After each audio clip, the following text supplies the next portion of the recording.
को होस्ट बनाऊंगी। हाँ, वही मैं अभी लाइव कर रही थी। आप कुछ आवाज ही नहीं दे रहे। ठीक है।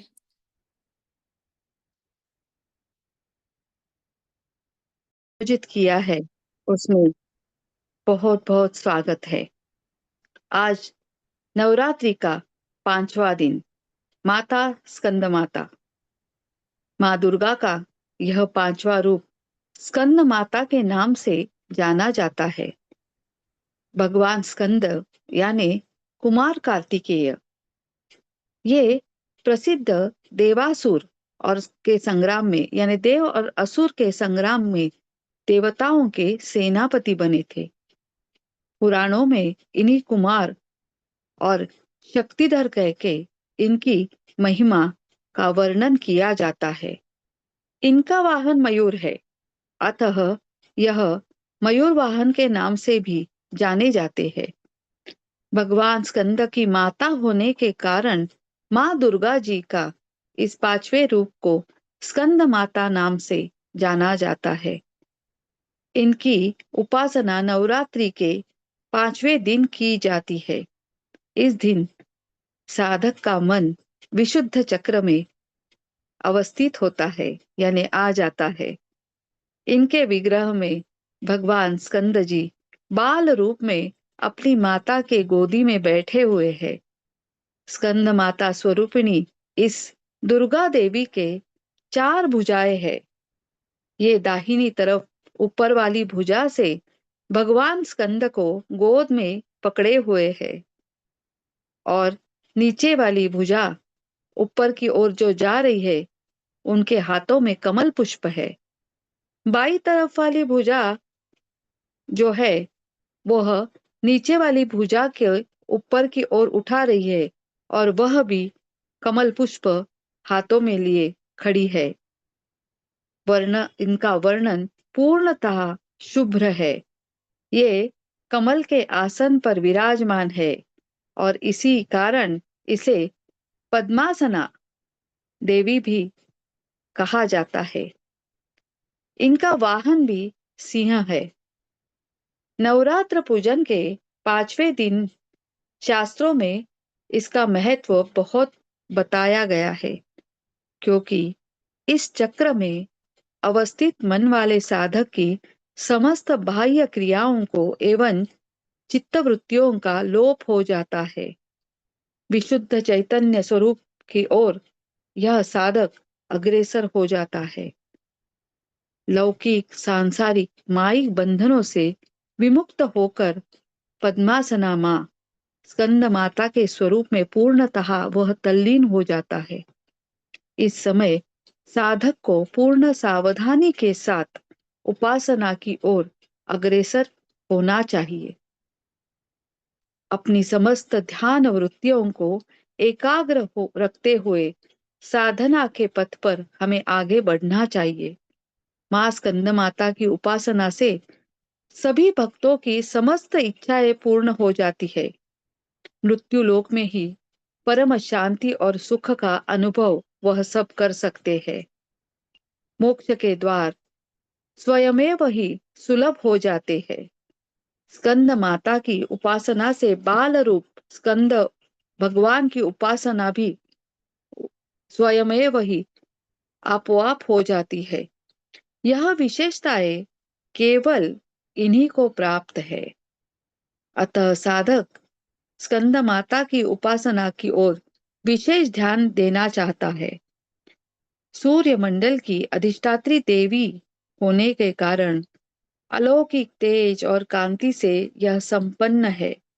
एक अलौकिक प्रभा मंडल अदृश्य भाव से सदैव उसके चतुर्दिक परिव्याप्त रहता है।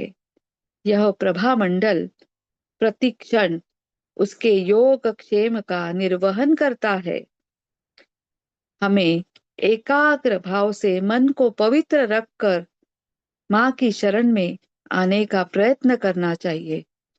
इस घोर भवसागर के दुखों से मुक्ति पाकर मोक्ष के मार्ग पर जाने का हमारा रास्ता सुलभ और सुकर बनाने का यह इससे ज्यादा उत्तम उपाय कोई भी नहीं।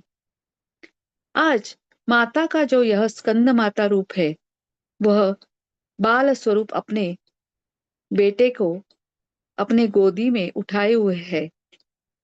इतनी ममता भरी वात्सल्यपूर्ण माँ सिर्फ प्यार ही दे सकती है, क्योंकि अब हम अनाहत चक्र से ऊपर उठ चुके हैं। आज के दिन में और एक दुर्गा देवी का नाम होता है, ललिता भवानी। यह तांत्रिक देवी है।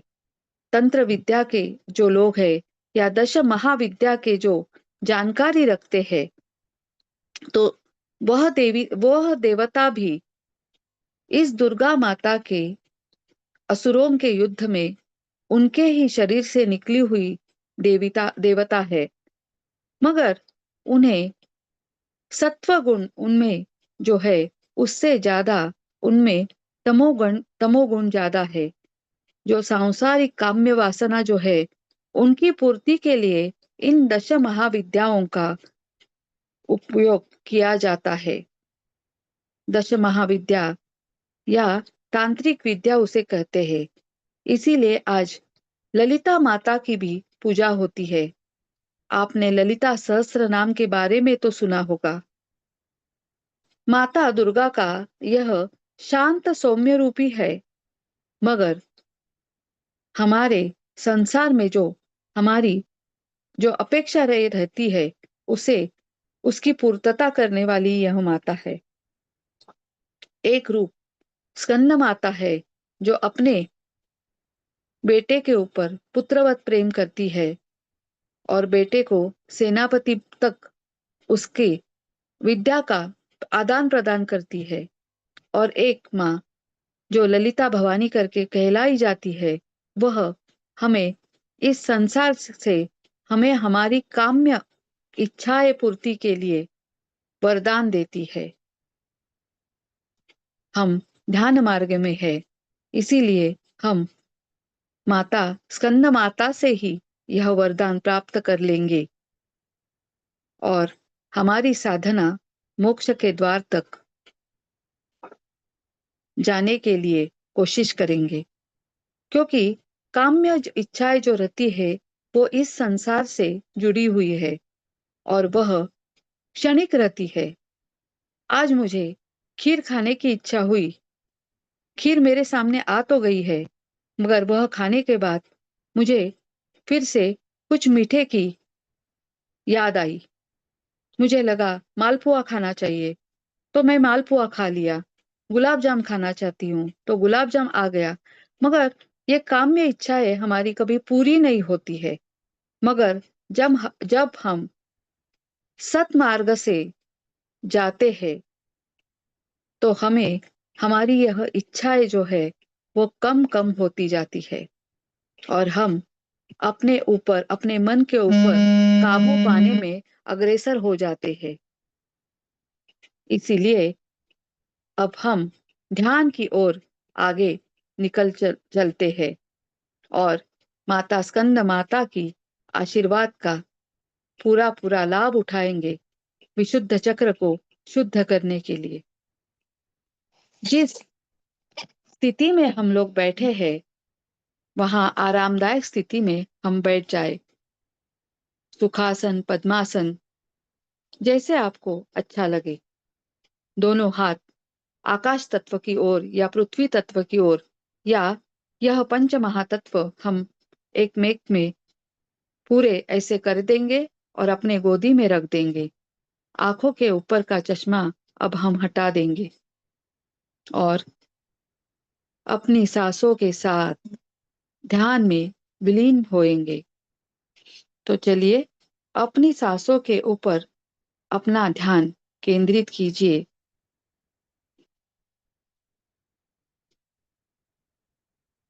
सांस अंदर आती हुई, सांस बाहर जाती हुई।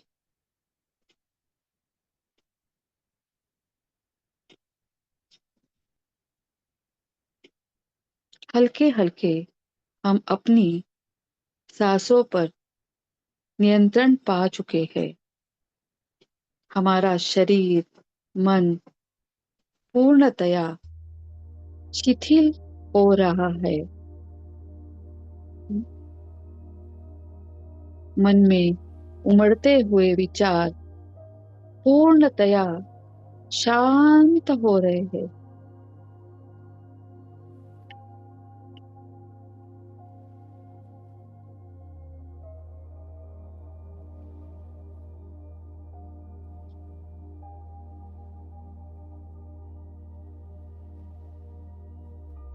दिन भर के तनाव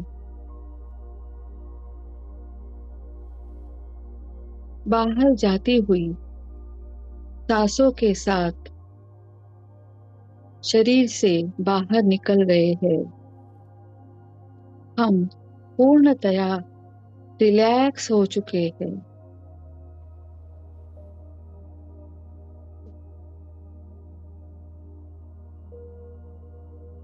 आंखों के सामने माता स्कंद माता, अपना ही रूप देखिए। अपने बालक को हमने गोदी में बिठाया है।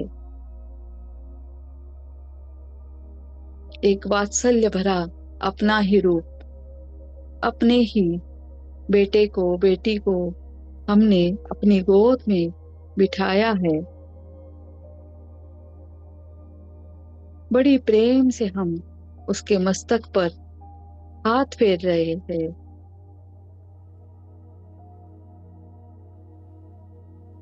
मन से आशीर्वाद दे रहे हैं।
विशुद्ध चक्र।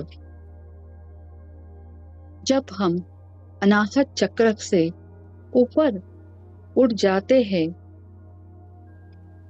तो पहली सीढ़ी यानी पहला चक्र जो ऊपर की ओर के लिए आता है वह है विशुद्ध चक्र। इसका स्थान कंठ में होता है, इसीलिए इसे कंठ चक्र भी कहते हैं। आत्म अभिव्यक्ति, सत्यता, संचार इसके कार्य है। इसका रंग नीला है। बीज मंत्र इसका हम है। मोह, यह पांचवा चक्र आपका व्यक्तिगत चक्र, कंठ चक्र को संस्कृत में विशुद्धि चक्र भी कहा जाता है। विष का मतलब जहर और शुद्धि का मतलब निकलना है। सामान्य अर्थ शुद्ध करना। अपने नाम के अनुरूप यह पांचवा चक्र अपने व्यक्तिगत सत्य को एक आवाज देता है। अपने शरीर के अंदर मुंह, अपनी जीवा, गर्दन और गले को यह नियंत्रित करता है।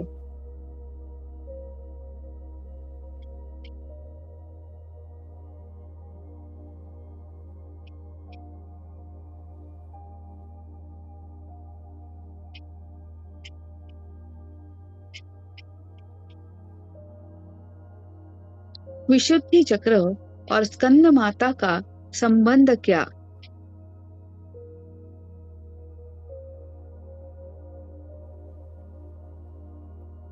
हम जब सांसारिक जीवन में विवाहित हो जाते हैं और उसके बाद स्त्री और पुरुष मिलन के बाद जब हम एक नए जीव को जन्म देते हैं, तो इस नए जीव को जन्म देने के बाद, इन संसार में लाने के बाद हमारी एक इच्छा होती है कि हमारे पुत्र को, पुत्री को, जिसे हमने जन्म दिया है, उसे इस संसार का भौतिक सुख सब मिले। और उसी लिए हम क्या करते हैं, तो अपनी वाणी का उपयोग करके जब जब जहां जहां हमें हमारे सामने कठिनाई उपस्थित होती है, तो उसके साथ हम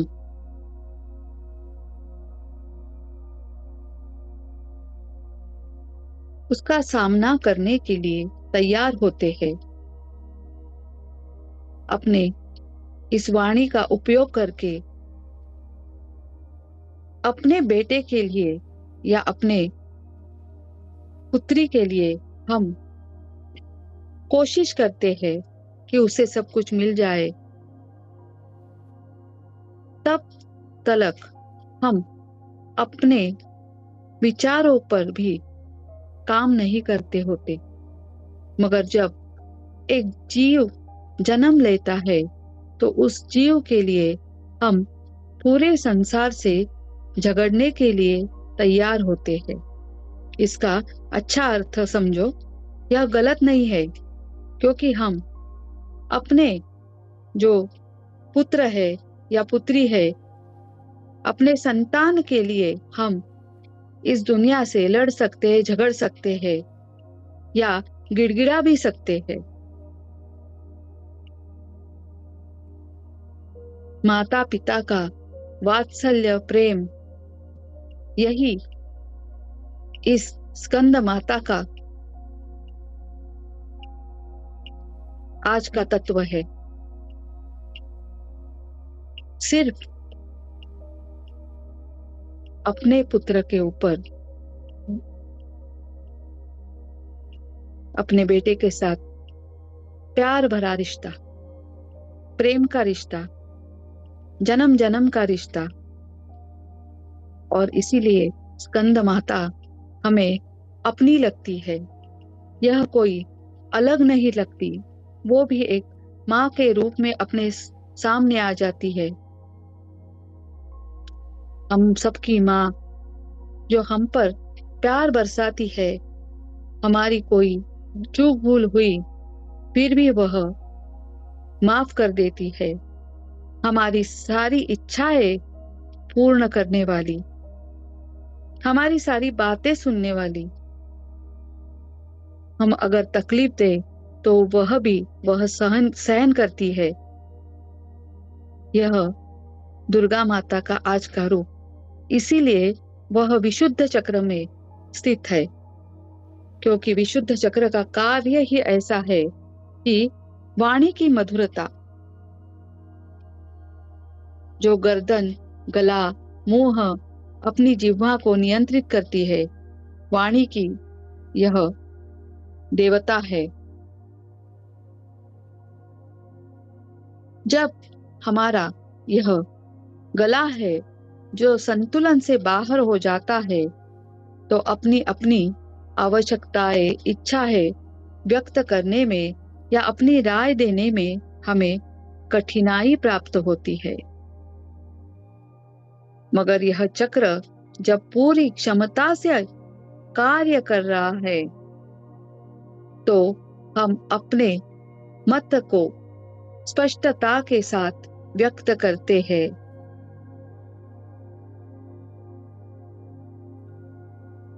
अपना पूरा ध्यान अपने इस विशुद्ध चक्र पर या कंठ चक्र पर आ चुका है। ध्यान की स्थिति में अपने गले पर ध्यान केंद्रित कीजिए। विशुद्धि चक्र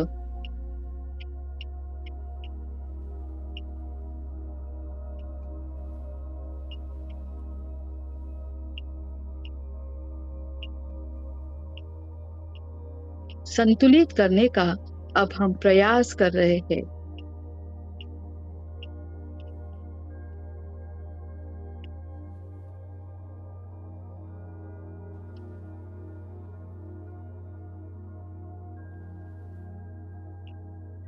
सांसों के ऊपर ध्यान केंद्रित करके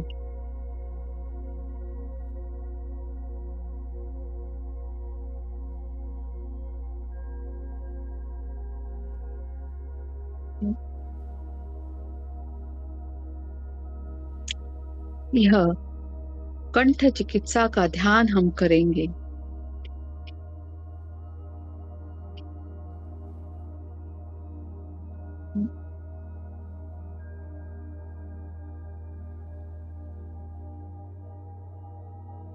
इस कंठ चक्र के ऊपर नीले रंग के प्रकाश की कल्पना कीजिए मास्टर्स।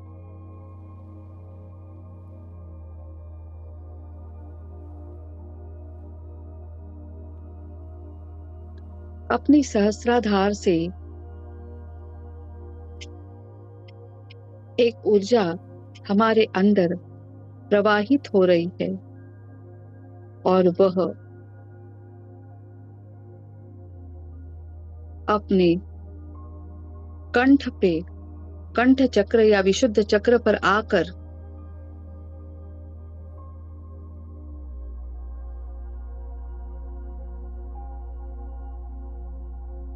वह प्रकाश हमें प्राप्त हो रहा है, नीले रंग का प्रकाश।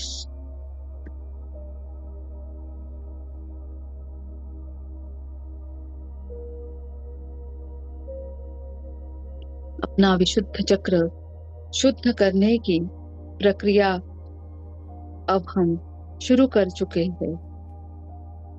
श्वास के आवागमन से इस नीले प्रकाश को लगातार बढ़ते हुए अपने पूरे शरीर में महसूस कीजिए।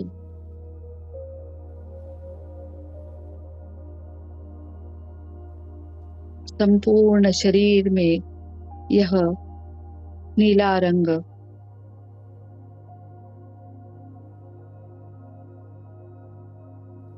आंखों के सामने अगर नीला रंग उपस्थित नहीं हो रहा है तो डरिए मत। मन में ऐसा ख्याल कीजिए या सोच लीजिए कि मैं खुले आसमान में, खुले नीले आसमान में समुद्र तट पर या किसी नदी किनारे बैठी हूं। वह नीला रंग मेरे कंठ पर आकर स्थित हो रहा है, उसका अनुभव कीजिए।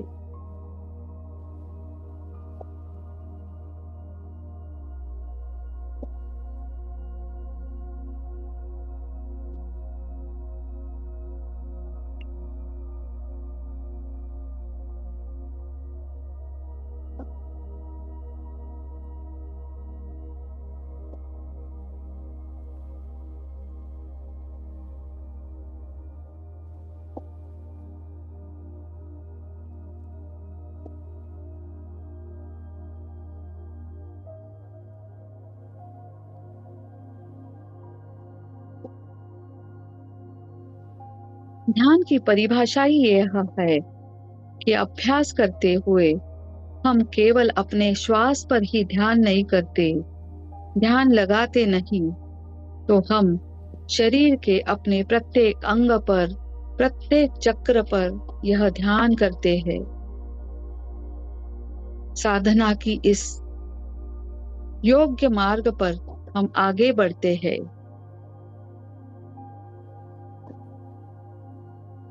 मानव शरीर के 7 चक्रों के अलावा भी कई और चक्र हैं जिनका जागरूक होना भी हम सभी के लिए बेहद महत्वपूर्ण माना जाता है। हम सभी को इस भौतिक जगत से जगाने वाला ध्यान ही सबसे प्रभावी मार्ग है।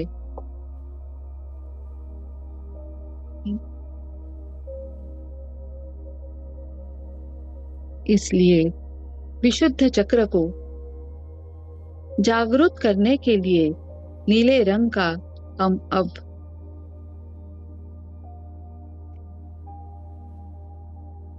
प्रकाश हमारे अंदर, हमारे कंठ चक्र पर आया हुआ देख रहे हैं। पूरा नीला रंग आरामदायक स्थिति में हम अपने सांसों से अंदर बाहर यह नीला प्रकाश आता जाता हुआ देख सकते हैं।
यह ध्यान करते करते आप सभी अपने विशुद्ध चक्र में जो बाधाएं आती है उसके बारे में थोड़ा सा ध्यान दीजिए। हम सभी इसका अनुभव तो करते ही है। हम क्या चाहते हैं और क्या कहने की कोशिश करते हैं, यह कहने में भी हमें परेशानी यानी रुकावट आती है। हम अपनी जिह्वा से यानी अपना मुंह खोलकर यह बातें कहना तो चाहते हैं मगर रुक जाते हैं, कह नहीं पाते।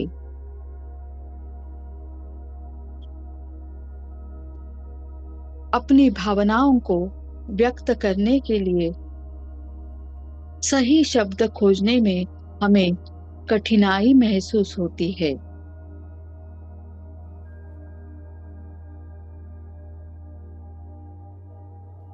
इसका एक उदाहरण मुझे हिंदी में आपसे संवाद करते हुए कई बार सही शब्द समझ में नहीं आते, याद नहीं आते। यह परेशानी मुझे होती है। ऐसे ही आपको भी किसी व्यक्ति से बातें करते वक्त सही शब्द याद नहीं आते। हम अपनी भावना उनके साथ व्यक्त नहीं कर सकते। हमें ऐसा लगता है कि कितने रहस्य हमारे अंदर ही छुपे हैं।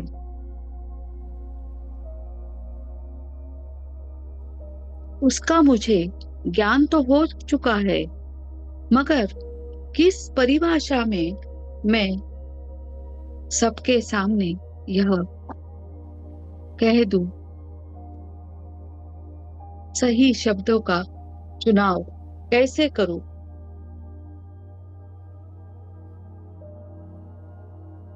मेरे अंदर बहुत सारा ज्ञान है, मगर यह ज्ञान मैं सभी के साथ शेयर नहीं कर सकता हूं।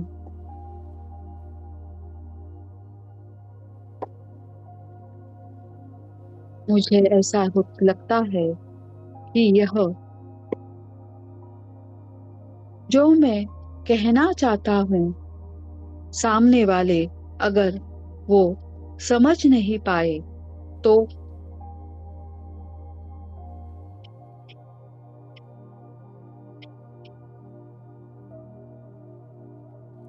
हमारी सोच या हमारे विचारों की एक मर्यादा जो हम अपने आप पर ही लगा देते हैं।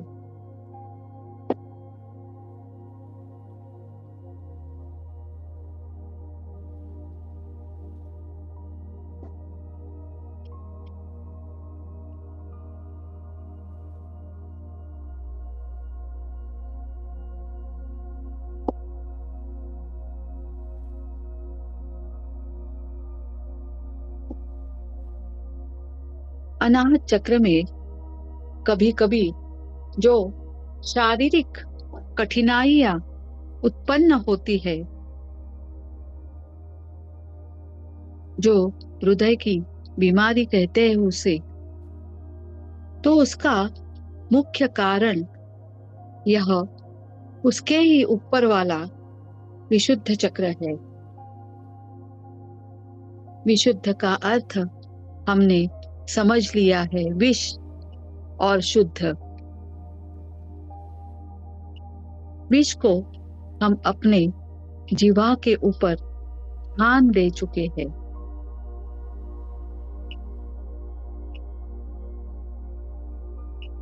हमारी यह जीवा एक शस्त्र रूपी हमारे साथ है। उसका कार्य है सभी आत्माओं के साथ, सभी इस प्राणी जीवों के साथ सिर्फ और सिर्फ मधुरता से ही वार्तालाप करे। मगर ऐसे होता है क्या?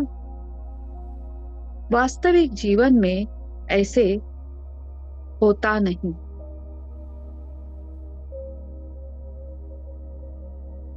हमारी कठोर बातें किसी का दिल दुखाती है।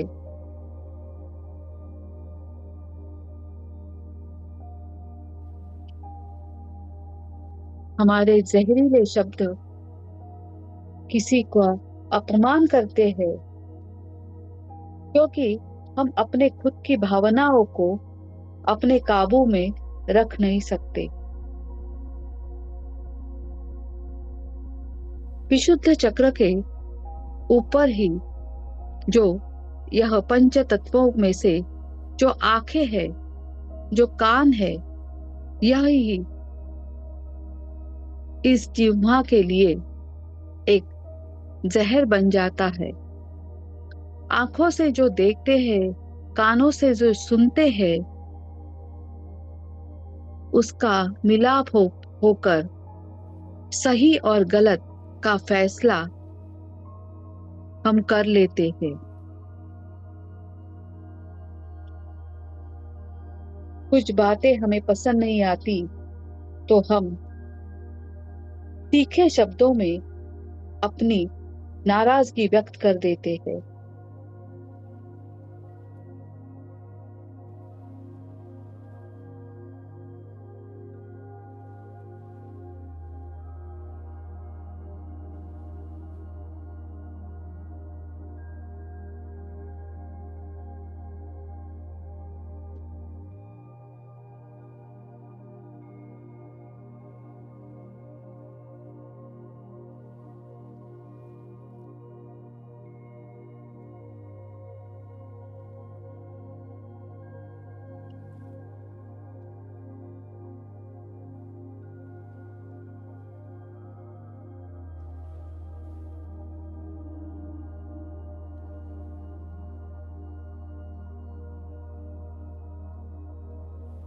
विशुद्ध चक्र को हम इस जीवा को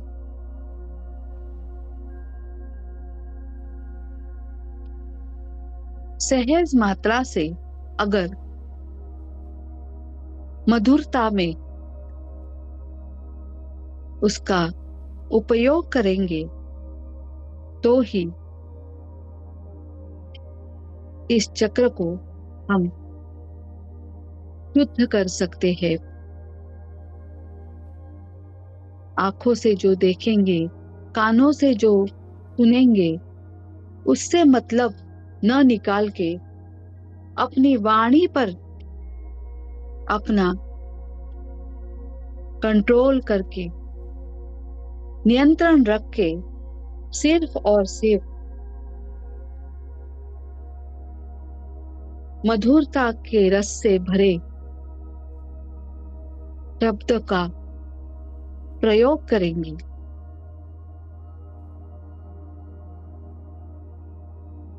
जो घटित हो रहा है, जो सुनाई दे रहा है, उसके परिणाम स्वरूप हम अपना संतुलन न खोए। यही विशुद्ध चक्र को शुद्ध करने का एक उपाय है।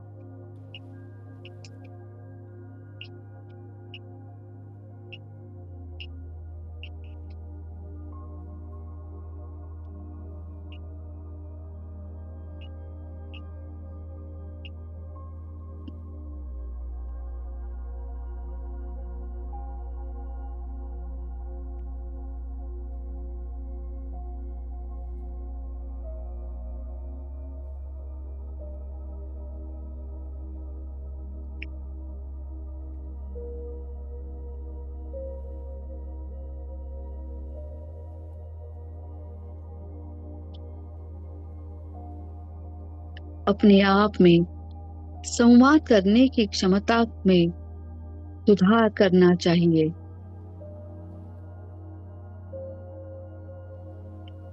हमें अपने कंठ चक्र पर काम करने की जरूरत है।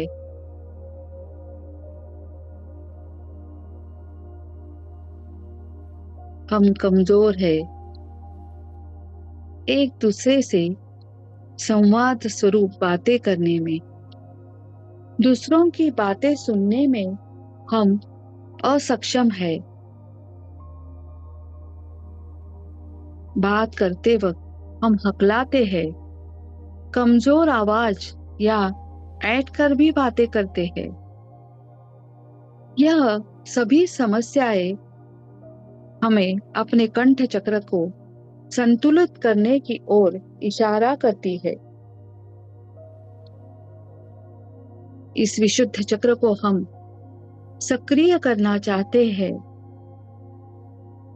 और जो दबी हुई हम में भावनाएं हैं उसे मुक्त करने की क्षमता को बढ़ावा देना चाहते हैं।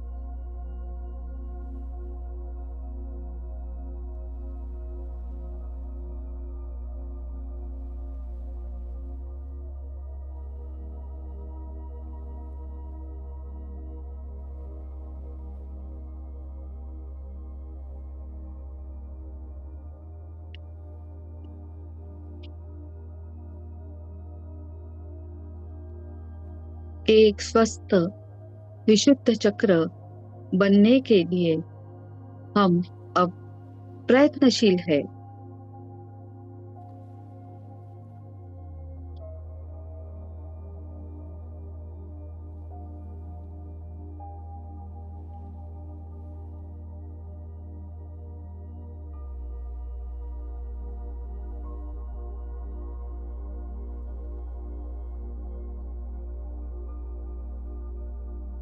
हम यह कोशिश कर रहे हैं कि हमें एक स्वस्थ विशुद्ध चक्र प्राप्त हो रहा है। हमारा विशुद्ध चक्र हम अब परिशुद्ध होने के लिए तैयार है और वह हमारे कोशिश से ही होगा। अपने विचारों में हम यह बदलाव लाएंगे, अपनी असली आवाज का हम सम्मान करेंगे और उसे जो कहना है वो कहने देंगे। सभी स्थितियों में सही शब्द हमें प्राप्त हो सकते हैं और प्राप्त हो चुके हैं।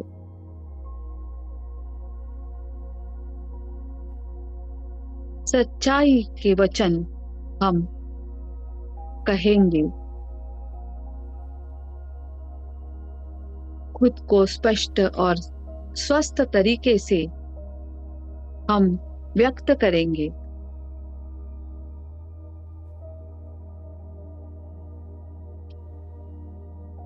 इस संसार में मेरी आवाज, मेरे शब्द बहुमोल है, महत्वपूर्ण है और सभी यह मेरी आवाज सुन रहे हैं। अपने आप में एक कॉन्फिडेंस आना चाहिए।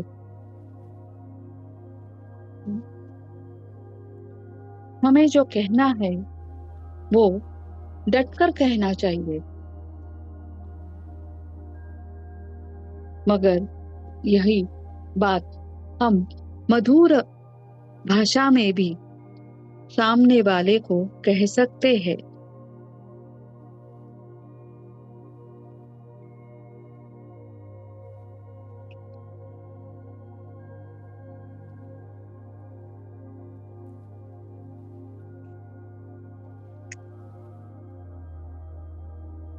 वाणी की देवता माता सरस्वती को भी हम नमन करेंगे।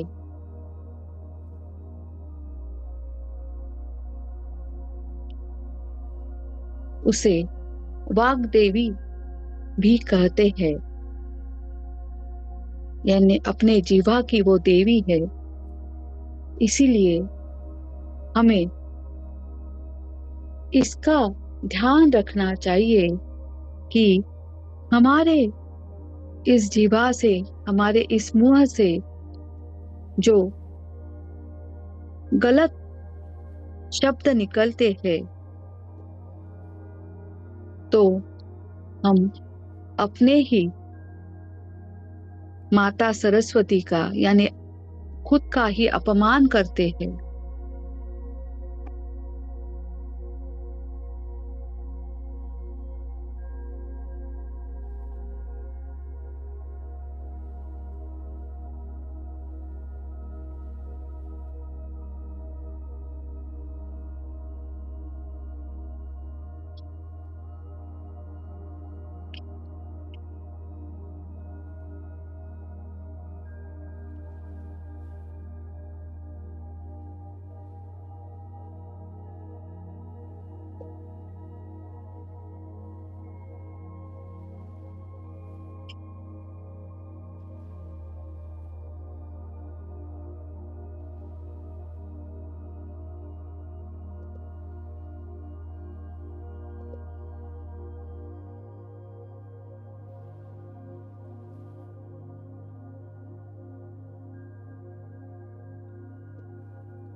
इस विशुद्ध चक्र को शुद्ध करते हुए जब हम श्वसन प्रक्रिया करते हैं तो शरीर के विषैले पदार्थों को शुद्ध करने का यह श्वास ही एक प्रक्रिया है और इसी मुख्य कार्य के कारण ही इस चक्र का नाम विशुद्ध चक्र व्युत्पन्न हुआ है। शुद्धिकरण न केवल अपने शारीरिक स्तर पर होता है, अपितु अपने मनोभाव, मन के स्तर भी होता है। जीवन में हम जिन समस्या और दुखद अनुभवों को निगल लेते हैं या भीतर दबा देते हैं, तब वे हमारे अवचेतन मन में बने रहते हैं।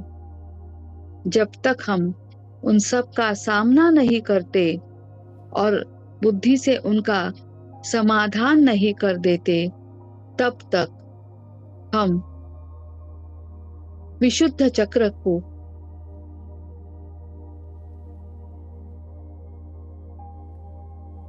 पूर्ण विकसित नहीं पाते, क्योंकि कई घटनाएं हमारे जीवन की ऐसी होती है कि हमारे मन में तो वह रह जाती है। किसी ने हमारा अपमान किया, किसी ने हमें 2 कड़वे शब्द बोल दिए,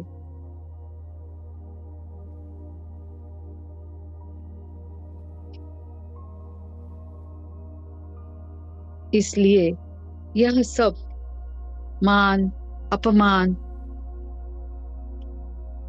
जहरीले शब्द, यह सब विशुद्ध चक्र को असंतुलित बनाते हैं और उसका परिणाम फिर अनाहत चक्र, मणिपुर चक्र, स्वादिष्टान, मूलाधार, यह इन सब चक्रों पर होता है, क्योंकि इस वाणी से ही सभी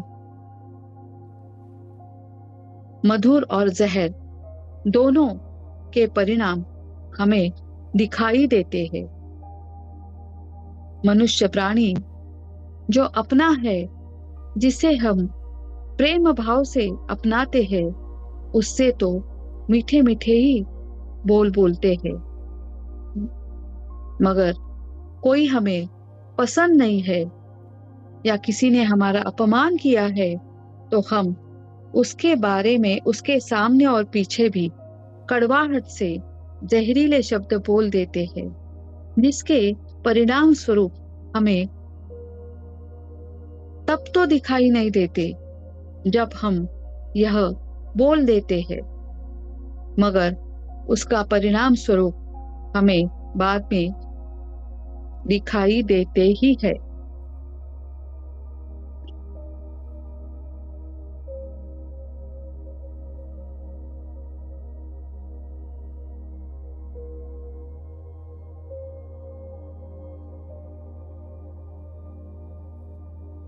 इस ध्यान के द्वारा उस चेतना को हम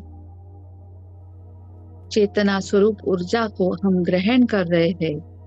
नीले रंग की यह चेतना ऊर्जा हमारे अंदर गले पर आकर स्थित हुई है।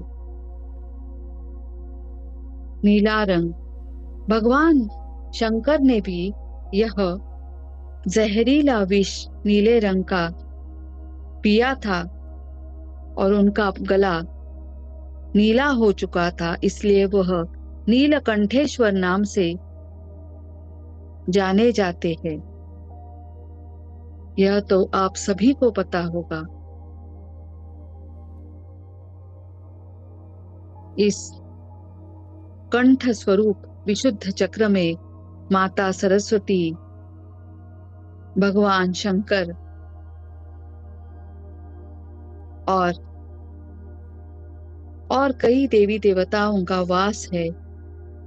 तो हमें कितना जागरूक रहना चाहिए। हमारी वाणी से जो निकलेगा उसके बारे में वह शब्द कितने अनमोल होने चाहिए। स्वयं माता सरस्वती वहां पर विराजमान है। हमारे मन का जहर, जो हमारे दिमाग में मन पर जो जहर निर्माण हो चुका है, सगे संबंधियों के बारे में उसको पीने का कार्य हमारे अंदर के शंकर भगवान कर रहे हैं। हमारे अंदर के सभी षड्रिपुओं को माँ दुर्गा नष्ट कर रही है। हमारा कार्य इतना ही बाकी रहता है कि समस्त देवी देवताओं की शक्ति हमारे अंदर ही मौजूद है, तो उसका हम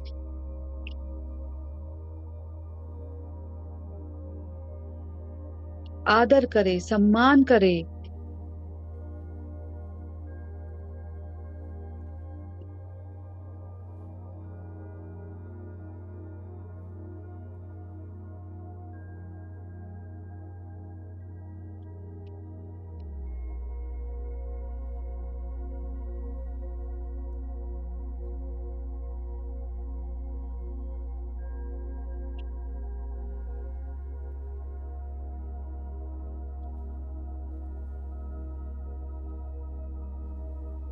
अपनी सांसों के ऊपर ध्यान केंद्रित करके विशुद्ध चक्र आपका आहिस्ता आहिस्ता परिशुद्ध होने का मार्ग में अग्रसर हो रहा है। आपका मन प्रसन्न हो रहा है।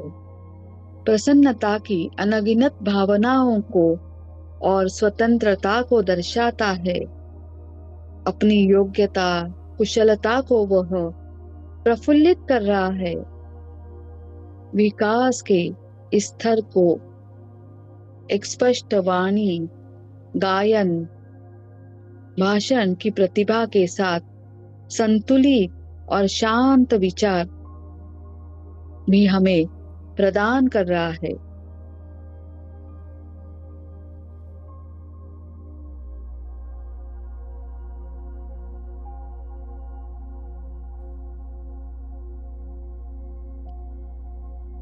विशुद्ध चक्र पूर्णतः विकसित जब तक नहीं होता, कुछ कठिनाइयों का अनुभव हमें होता है, कुछ रुकावटें आ जाती है, भावना अटकी हुई, स्वतंत्रता का अभाव, बंधन और शारीरिक कठिनाइयां, यानी हमें वाणी में रुकावट, बोलने में हड़बड़ाहट, इन बीमारियों का सामना करना पड़ता है। तो इसलिए आप सभी को यह ध्यान रखना चाहिए कि माता सरस्वती को हम इस ध्यान के द्वारा यह प्रार्थना करेंगे कि आप हमारी वाणी पर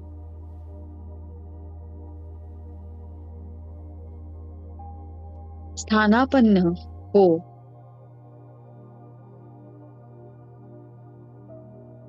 आप ही इस जीवा की देवता हो, बुद्धि की देवता हो।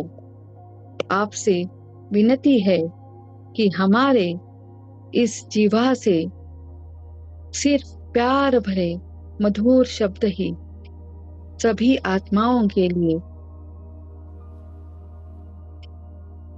बाहर आए। उन शब्दों से किसी भी गलत सोच, गलत विचार सामने वालों को दर्शित न हो।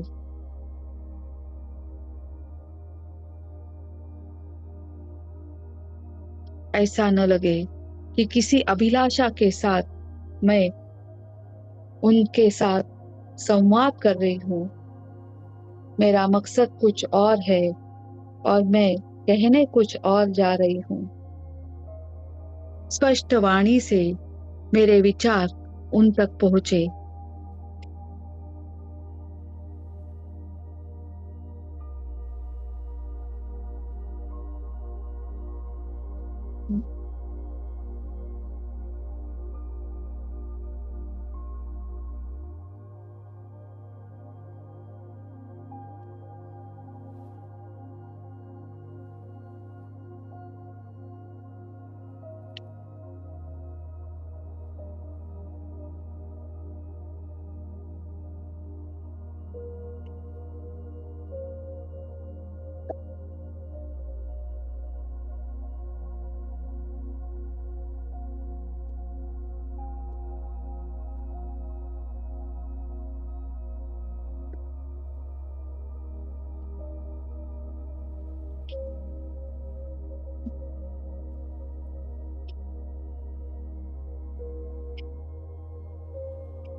विशुद्ध चक्र यह 16 पंखुड़ी वाला एक कमल है।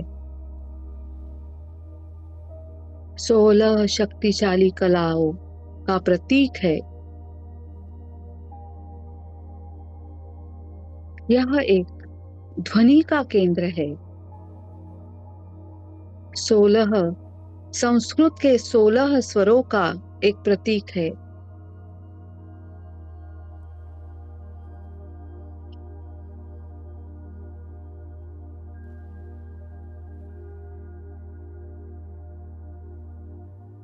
इसीलिए हमारे मुख से जो वर्णमाला निकलती है वह भी ऊर्जात्मक रूप से हमारे शरीर पर कार्य करती है।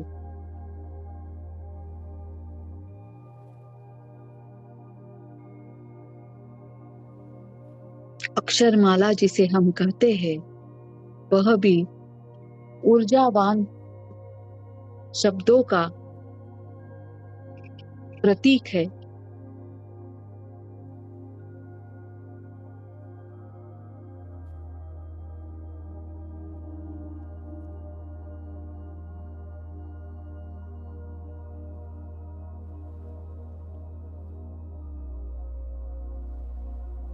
जिन व्यक्तियों का विशुद्ध चक्र एकदम शुद्ध होता है, उनके विचार क्लियर होते हैं और जो वह कहते हैं उन शब्दों पर वो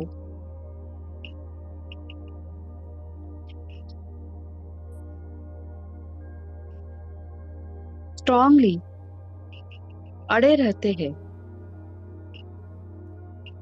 या परफेक्ट ही वो कहते हैं।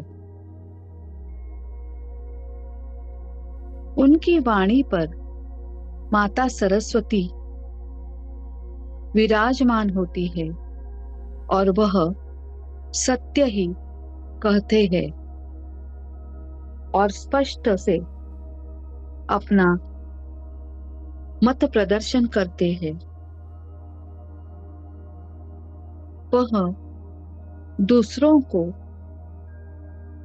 क्या लगता है, क्या प्रतीत होता है, इनके बारे में नहीं सोचते। अपने मत को वह स्ट्रांगली सभी के सामने रख देते हैं।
इस विशुद्ध चक्र को शुद्ध करने के इस प्रयास में अब हम एक नियम बना लेंगे। कम बोले, अपनी वाणी का उपयोग जहां आवश्यकता है वहीं पर करें।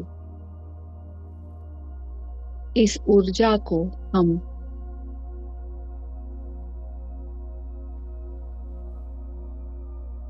ज्यादा बातें करके कम न करें।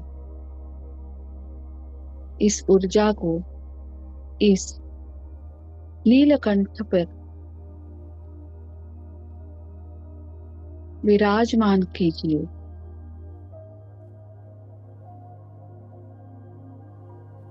एक शांति का एहसास हम सभी को हो रहा है।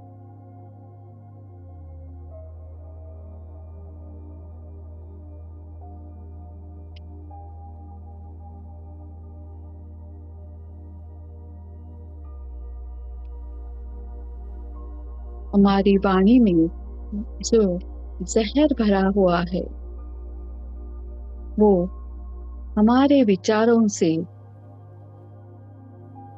या मन की बातों से जो अंदर ही अंदर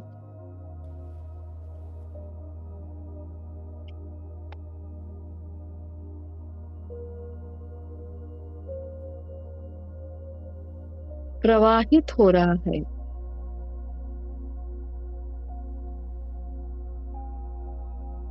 वह अब शांत हो रहा है। बुरे विचार, बुरे ख्याल,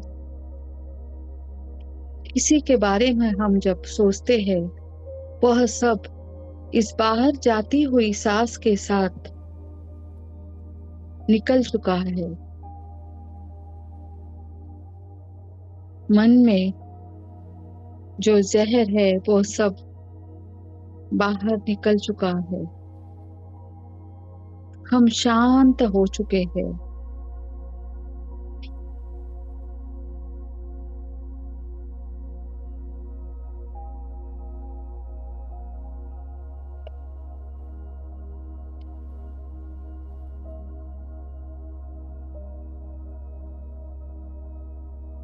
विचारों की कटुता,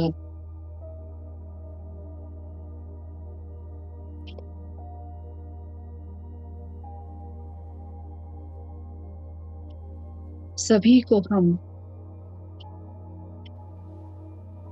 माफ कर रहे हैं। जिन्होंने हमारे साथ बुरा व्यवहार किया, हमारा अपमान किया,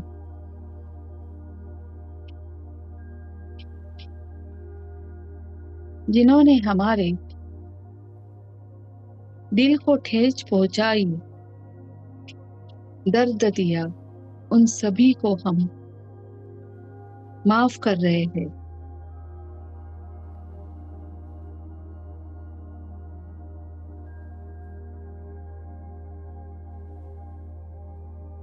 हमने भी अपने इस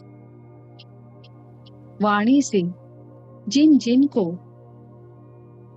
तकलीफ दी है, जिनका अपमान किया है,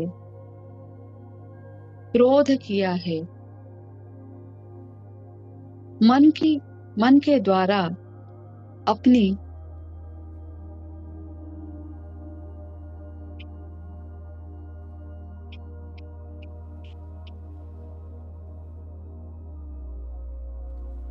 मन के द्वारा अपने बुरे विचार या बुरे ख्याल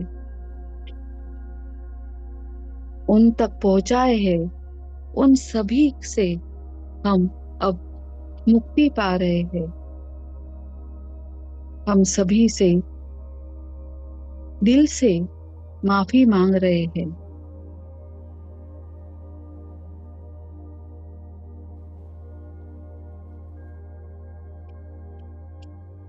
ध्यान के इस मार्ग पर हम अग्रसर होते जा रहे हैं। एक एक चक्र को हम परिशुद्ध करते जा रहे हैं। अपने विचारों से, अपने वाणी से, अपने कर्मों से हम यह कोशिश कर रहे हैं कि परमात्मा की ओर हमारी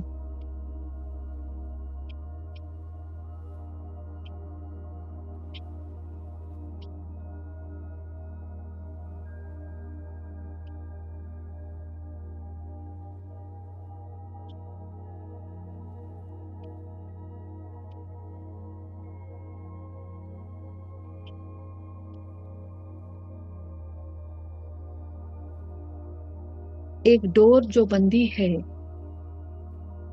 उस डोर के द्वारा हम इस भौतिक जगत से मुक्ति पाले।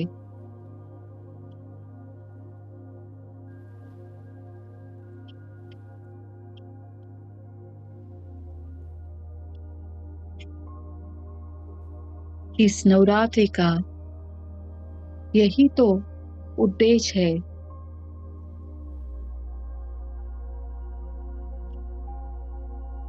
कि हमारे अंदर जो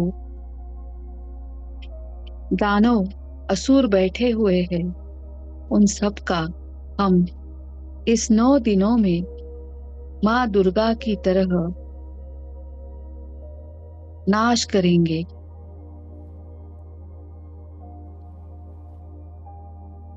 क्योंकि हम में ही माँ दुर्गा की शक्ति है और हम में ही असुरों का वास है।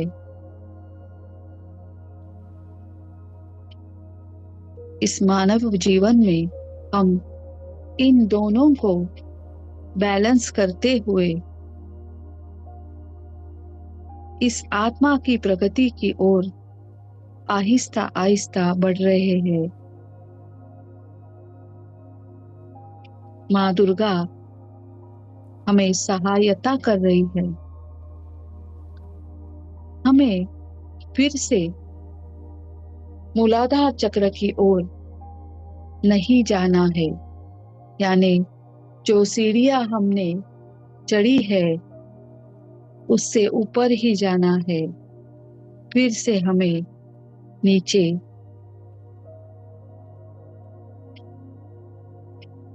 पहले सीढ़ी को नहीं पाना है।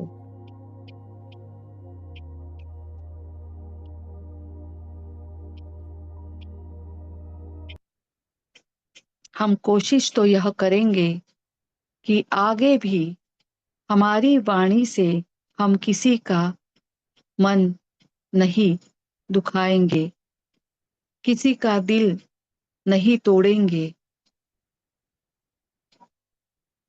हम इतना खुद को शांत और स्थिर करेंगे। हमारे सामने घटी हुई घटना के ऊपर कोई भी अपना मत या भाष्य नहीं करेंगे। अपनी वाणी की विशेषता को हम जानेंगे। माता सरस्वती का आदर करेंगे और सभी से सिर्फ और सिर्फ मधुरता भरे शब्दों से वार्तालाप करेंगे।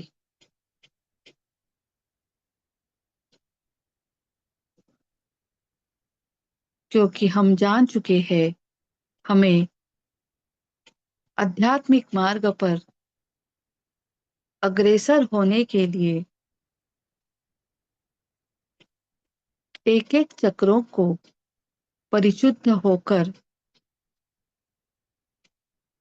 पूर्णतया परमात्मा स्वरूप इस आत्मा को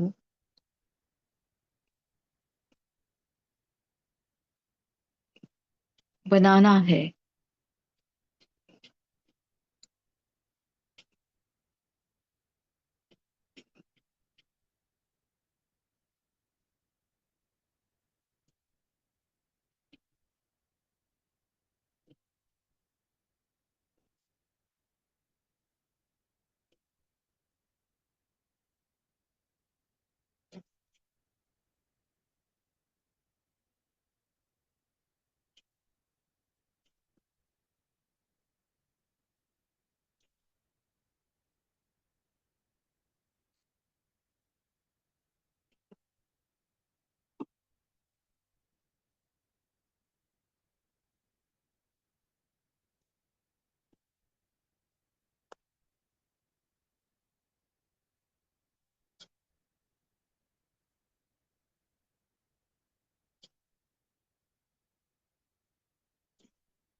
माता स्कंद माता को धन्यवाद करते हुए अब हम इस ध्यान से भौतिक जगत में वापस आ रहे हैं। अपने शरीर को जागरूक करने का प्रयास कीजिए। दोनों हाथों को अपने गोदी से उठाकर विलक कीजिए।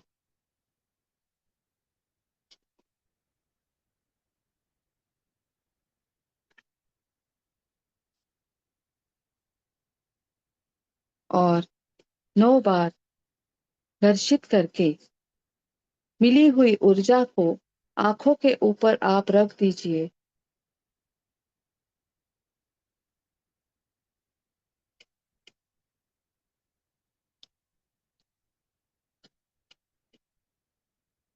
पांच, 4, 3, 2, 1, 0।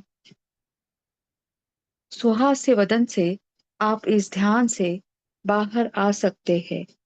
हम सभी देवी देवताओं को, सभी हमारे सद्गुरुओं को, इस ध्यान के द्वारा जुड़े हुए सभी साधकों को, माँ स्कंद माता, माता पार्वती देवी सरस्वती और अपने शरीर के इस वाणी को भी हम धन्यवाद देंगे।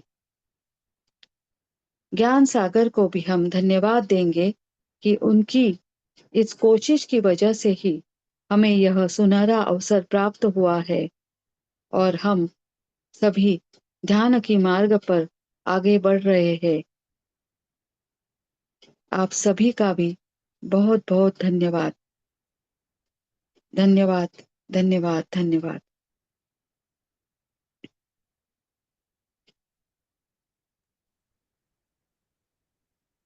Thank you, ma'am. Thank you so much. Thank you. Yes, master, आप में से कोई भी अपना अनुभव शेयर करना चाहते हैं, हैंड रेज कीजिए।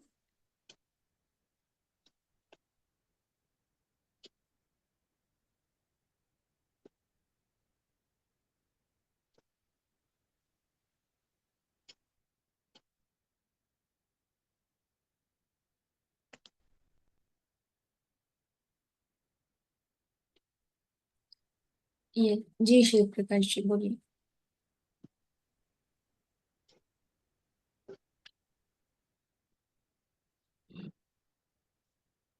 आत्मबंधन मैम, अभिनंदन। मैम मेरी आवाज सुनाई दे रही है? जी जी सुनाई दे रही। बहुत ही डीप ध्यान था और उस टाइम के लिए लगा कि ये यहाँ से अलग हो गया है, लेकिन नहीं, तब पूरा हॉलो हो गया था मैं, ऐसा था ना, ओके। ऑब्जर्वेशन की वजह से ऐसा था कि ये पार्ट है नहीं, है नहीं। पूरा अलग हो गया। फिर मुझे समझ में नहीं आया, तब मैं आया ध्यान से बाहर, हम्म। काफी डीप था। अभी भी फील हो रहा है भाई, यस। ये हो रहा है कि है क्यों ये ऐसे, वैसे ही होना चाहिए था। हम्म। बहुत ही डीप था मैं। Thank you very much. Thank you. Thank you Shri Prakash ji. जी और कोई मास्टर? हीरामणि जी, आप बात करना चाहते हैं? कल आप शेयरिंग करने वाले थे, आज आप कहना चाहते हैं तो आप शेयर कर सकते हैं आपका अनुभव।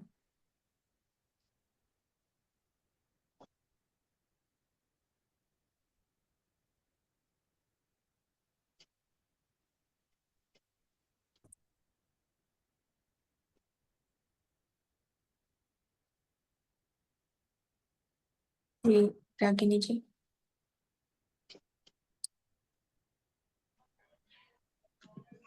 आत्मबंधन मैम, आप आत्मबंधन सभी को। आप मैम भूल रहे। ध्यान बहुत अच्छा रहा, ध्यान बहुत गहरा हुआ। और अभी भी ना मूलाधार चक्र में ना बहुत तेज झंझनाहट है, बहुत तेज। पूरा पेट तक, पूरा मतलब पेट का एरिया ही पूरा लेके हाँ जांघ तक, हाँ पूरा बहुत झंझनाहट है। तो ध्यान तो बहुत अच्छा रहा, बहुत डीप में हुआ, बहुत डीप में। कुछ ज्यादा तो बीच में तो कुछ सुनाई नहीं पड़ा, एकदम ट्रांस में चले गए थे। हाँ। हाँ, thank you ma'am, thank you. ध्यान तो बहुत अच्छा रहा। अभी भी ऐसा ही लग रहा है, पूरा झन झन झन झन झन झन झन झन हो रहा है पूरा। हो रहा है। Thank you ma'am, thank thank you. You. Thank you. Thank you Ragini ji. जी हीरामणि जी, अनम्यूट करें।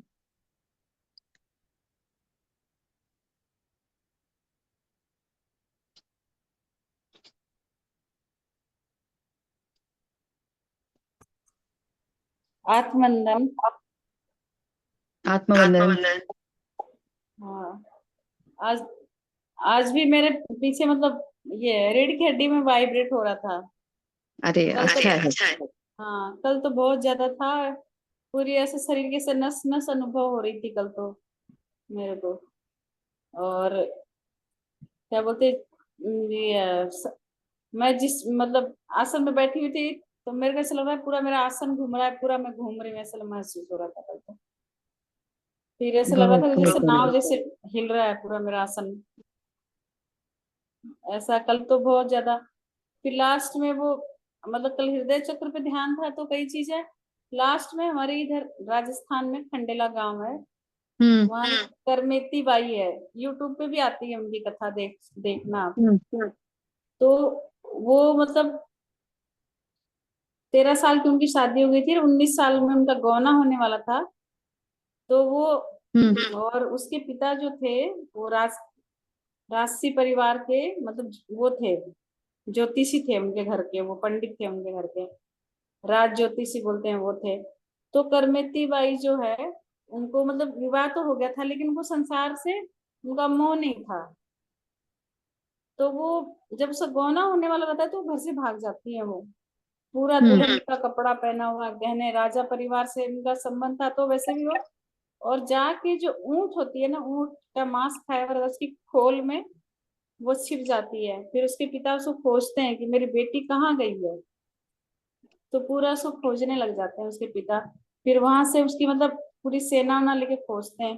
फिर उनके पिता को अनुभव होता है, नहीं मेरी बेटी गई होगी तो वृंदावन ही गई होगी, क्योंकि वो कृष्ण भक्त थी। तो मेरे को वो करमेती बाई का जो वो मतलब उस गंध में वो 3 दिन तक रहती हैं ऊंट के अंदर में, वो उस खोल में। बोलती संसारिक गंध से तो मैं दूर हो जाऊंगी, तो मेरे लिए उतना ही अच्छा है। 3 दिन 4 दिन जो उनके उसी खोज में लगे रहते हैं, तो उसमें 3 दिन तक वो बैठती है, भूखी प्यासी बैठी रहती है। तो वो चीज मेरे को याद आ गई वो, तो मेरे को ना और ज्यादा मतलब उस। और कल के ध्यान में जो आपके जो शब्द थे वो बैरागी भी थे और हृदय चक्र में भी थे, तो मेरे को तो इतना रोना आया, बात तक बहुत रोना आया मेरे को। फिर मैं मेरी मम्मी से बात करी, तब जाके मेरे को थोड़ा तसल्ली हुई सही मेरे। हो गया। ये हुआ था सुकून कल। मिला। हम्म। जी बहुत बढ़िया, बहुत बढ़िया। हाँ, लोग करमेती कितनी बाई का उच्च भी। आत्मा से आप जुड़ गई। जी एक उच्च आत्मा जो कहते हैं ना कि जो उनकी जो आपने स्टोरी हमें बताई अभी, जी हाँ, तो कितनी महान आत्मा होगी। और उनके साथ आप जुड़ गई कल।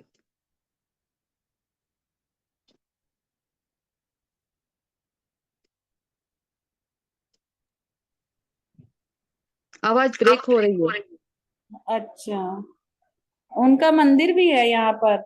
हाँ। और हाँ उनकी आप YouTube पे देखिएगा, सर्च करके निकालिएगा, जरूर पूरा जरूर। उनके बारे में। जरूर देखूंगी।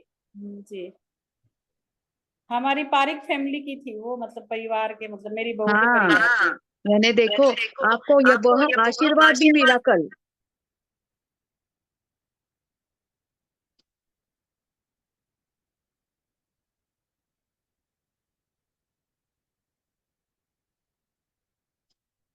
आवाज डबल डबल आ रही है सब जगह से। शायद हीरामणि जी ने 2 डिवाइस लगाया है शायद। हाँ ठीक है। ठीक है। हीरामणि जी, आपको मैसेज मिल गया, सुजाता जी ने आपको आंसर किया है। थैंक यू हीरामणि जी, आपने शेयर किया आपका अनुभव, बहुत बहुत धन्यवाद। यस। और कोई मास्टर, और कोई प्रश्न नहीं है तो हम आज यही सेशन को एंड करते हैं। यस। Thank you. एक बार फिर से मैं सुजाता जी को दिल से धन्यवाद करती हूँ। Thank you ma'am, thank you. Master, हम सब कल मिलेंगे रात को 9 बजे। Divine night.